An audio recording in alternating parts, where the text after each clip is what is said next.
आशा भोसले यांचा जन्म 8 सप्टेंबर 1933 रोजी सांगली येथे झाला. पंडित दीनदयाल मंगेशकर यांच्या संगीताचा वारसा घेऊन जन्माला आलेल्या मंगेशकर भावंडे ही भारताच्या आणि मराठी लालाटीचे वैभव आहे. आशा भोसले या पंचरत्नापैकी एक होत्या. दैवी स्वरांचे चांदणे पेरून 8 दशकांहून अधिक काळ रसिकांच्या हृदया सिंहासनावर अधिराज्य गाजवणाऱ्या अलौकिक प्रतिभेच्या त्या महान गायिका होत्या. बहुमुखी प्रतिभा आणि अलौकिक स्वरांची देणगी त्यांना लाभली होती. त्यांच्या अनेक दशकांच्या विलक्षण संगीत प्रवासाने देशाच्या आणि महाराष्ट्राच्या सांस्कृतिक वारसा समृद्ध झाला आहे.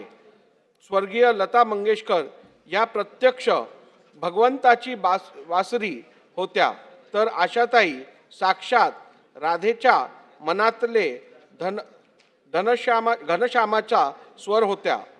सतत काळाबरोबर राहण्याची हातोटी, नवनवीन गोष्टी आत्मसात करण्याची वृत्ती, उत्तम विनोदबुद्धी आणि गाण्याचा ध्यास ही आशाताईंच्या सदस्तेज व्यक्तिमत्वाची वैशिष्ट्य होती.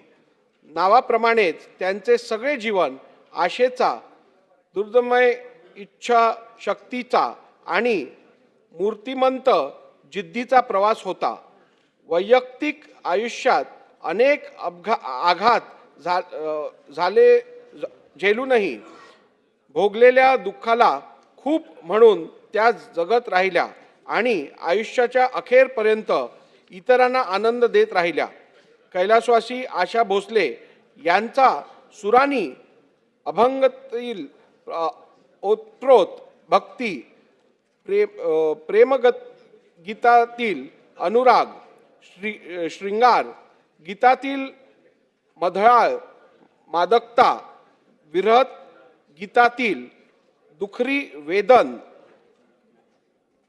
वेदना, उडत्या गाण्यातील खट्याळपणा आणि बिनधास्तपणा या समस्त भावना कोट्यावधी गान रसिकांच्या हृदयापर्यंत पोहोचविल्या.